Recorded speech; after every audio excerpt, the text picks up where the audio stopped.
ዓረፋ የሚለው ስም የመጣው ዓረፈ ከሚለው የአረበኛ ሰርወ ቃል ሲሆን ትርጉሙም ማወቅ፣ መለየት ወይንም መረዳት ማለት ነው። ለዚህ ስም አመጣጥ በርካታ የታወቁ አመለካከቶች አሉ። አንደኛ ነቢዩላህ አደም አለይሂ ሰላቱ ወሰላምና ሐዋ ወደ ምድር ከተላኩ በኋላ ተለያይተው እንደነበረና በኋላም በዚህ ስፍራ ላይ እንደገና ተገናኝተው ስለነበር ቦታው ዓረፋ ተባለ ይባላል። ሌላኛው አመለካከት ደግሞ ተጓዦች ወይንም ሐጅ የሚያደርጉ ሰዎች ወንጀላቸውን የሚረዱበት፣ ምህረትን የሚጠይቁበትና ከአላህ ጋር ያላቸውን ግንኙነት የሚያስተነትኑበት ቦታ በመሆኑ ነው ይላሉ። በአንድ ዘገባ መሰረት መልአኩ ጅብሪል ለነብዩ ኢብራሂም አለይሂ ሰላቱ ወሰላም የሐጅ ስነ ስርዓቶችን እያስተማራቸው በነበረበት ወቅት እያንዳንዱን ደረጃ ካብራራ በኋላ እንዲህ ብሎ ይጠይቃቸው ነበር። ምን ማድረግ እንዳለብህ ለይተህ አውቀሃል? ተረድተሃል? ነብዩ ኢብራሂምም አለይሂ ሰላቱ ወሰላም አውቄዋለሁ፣ ተረድቼዋለሁ ብለው ይመልሱ ነበር። በመሆኑም አካባቢው ዓረፋ የእውቀትና የመረዳት ስፍራ ተብሎ ተጠራ። ዓረፋ ቀን ዙልሒጃ 9ኛው ቀን በኢስላም ቀን አቆጣጠር ውስጥ ካሉ እጅግ የተቀደሱ ቀናት አንዱ ነው። እሱም ተጓዦች ዋነኛውን የሐጅ ስነ ስርዓት አካል ውቁፍን ሊፈጽሙ በመካ አቅራቢያ በሚገኘው የዓረፋ ሜዳ ላይ በአላህ ፊት በፍጹም ትህትና የሚቆሙበት ቀን ነው።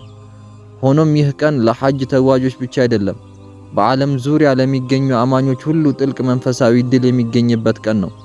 በዘገባዎች ውስጥ የዓረፋ ቀን ወንጀሎች የሚማሩበት፣ ዱዓዎች ምላሽ የሚያገኙበት፣ ከምንም ጊዜ በበለጠ የአላህ እዝነት ለባሮቹ ቅርብ የሚሆንበት ልዩ ቀን ተደርጎ ተገልጿል።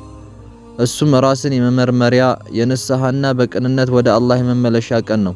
የዓረፋ ቀን ዲን የተሟላበት ቀን ነው። በሙስሊሞች ላይ የአላህ ጸጋ የተፈጸመበት ዕለት ነው። ዓረፋ ማለት ዝም ብሎ በአንድ ስፍራ ላይ መቆም ብቻ አይደለም። እኛ ማን እንደሆንን ማለትም ደካማ፣ ጥገኛና ወንጀለኛ ባሮች መሆናችንን የምንረዳበት እንዲሁም ጌታችን ማን እንደሆነ ማለትም መሐሪ፣ ለጋስ፣ ይቅርባይ መሆኑን የምንገነዘብበት ቀን ነው። ከዚህ ቀን ተጠቃሚ ለመሆን ጥቂት የሚመከሩ ተግባራት አሉ።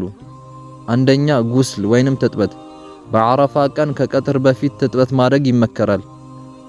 ሁለተኛ ጾም። በዓረፋ ቀን የሚጾመው ጾም የአመታትን ወንጀል እንደሚማርበት ነብዩ ሰለላሁ ዐለይሂ ወሰለም በሐዲሳቸው ገልጸዋል። ሶስተኛው ከነብዩ የተገኙ የዓረፋ ቀን ዱዓዎችን መቅራት። አራተኛ የዓረፋ ቀን በቅን ንስሐ የአላህን ምህረት ለመጠየቅ ታላቅ እድል ነው። በብዛት ኢስቲግፋር ወይንም ምህረትን መለመን ማድረግ በጣም ይበረታታል።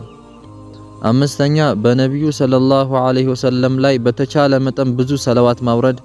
ስድስተኛ ሰደቃ ወይንም ምጽዋት መስጠት።